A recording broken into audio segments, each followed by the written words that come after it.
تاریخ کو اٹھا کے دیکھیں تو ہندوستان کی تاریخ میں ایک وقت ایسا بھی تھا کہ پورے ہندوستان میں کفر کا طوفان تھا، شرک برجمان تھا، بدعات رسومات رواجات میں مبتلا انسان تھا، اسلام برائے نام تھا، عقیدہ خام تھا، ہر غلط کام تھا، جہالت کا اندھیرا تھا، گمراہی کا ڈیرا تھا، ظلمت کا بسیرا تھا، انگریز کی حکمرانی تھی، ہر طرف ویرانی ہی ویرانی تھی، بڑے بڑے جاگیردار سرمایہ دار حکومت کے وفادار تھے، ملک و ملت کے غدار تھے، مذہب سے بیزار تھے، اسلام کے نقشے مٹائے جا رہے تھے، ہاں جناب قرآن کے نسخے جلائے جا رہے تھے، مجاہدوں پہ مقدمے چلائے جا رہے تھے، انہیں سولیوں پہ لٹکایا جا رہا تھا، غرض ہر طرف ظلم ہی ظلم تھا۔ اس ظلم کے دور میں اللہ رب العزت کو ترس آیا اور پھر اس نے اس وقت کچھ اہل حق علماء کے دل و دماغ پہ یہ بات ڈالی کہ اس ہندوستان میں ایک مدرسے کی بنیاد رکھی جائے، ایک مدرسہ قائم کیا جائے۔ میں قربان جاؤں، دارالعلوم دیوبند کی بنیاد رکھنے کے لیے،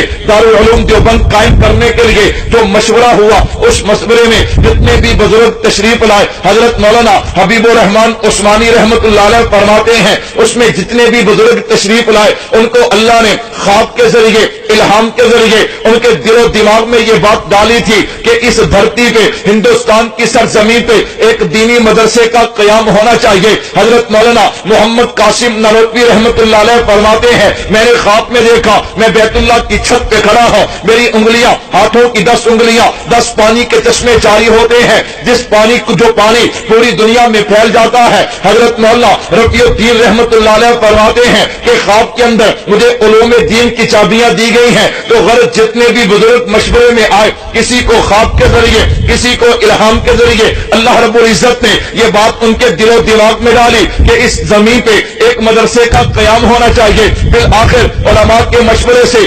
1866 دارالعلوم دیوبند کی بستی چھتے والی مسجد انار کے درخت کے نیچے ایک استاد بیٹھتا ہے، ایک شاگرد بیٹھتا ہے اور دارالعلوم دیوبند کا آغاز کر دیا جاتا ہے۔ پھر 10 سال کے بعد جب طلباء زیادہ ہو جاتے ہیں، پھر عمارت کی ضرورت پڑتی ہے، تو آج بھی دارالعلوم دیوبند میں وہ عمارت موجود ہے جسے 9 درہ کہا جاتا ہے۔ سب سے پہلی عمارت جب اس کی بنیادیں کھودی گئی نا، توجہ کرنا، دیوبند کی نسبت کتنی بڑی ہے، میں اس نسبت کی طرف اشارہ کرنا چاہتا ہوں۔ جب اس کی بنیادیں کھودی گئی، مولانا شاہ رفیع الدین رحمت اللہ علیہ فرماتے ہیں، میں رات کو سویا پڑا تھا، میں نے خواب میں دیکھا اللہ کے نبی اس جگہ تشریف لائے اور فرمایا یہ جگہ تو بہت تھوڑی ہے۔ پھر محبوب نے اپنی لاٹھی کے ساتھ نشان مبارک لگایا اور کہا یہاں پہ اس کی بنیاد ہونی چاہیے۔ صبح میں اٹھا، اس جگہ پہ جا کے دیکھا تو واقعی وہ نشان اسی طرح موجود تھے۔ ہم نے پہلی بنیادیں چھوڑ دی ہیں، یہاں بنیادیں کھودی اور دارالعلوم دیوبند کی وہ سب سے پہلی عمارت جسے 9 درہ کہا جاتا ہے،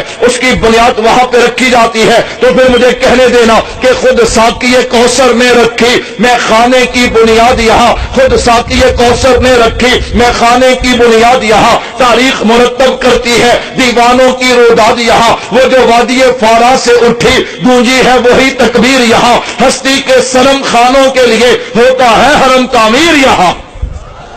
یہ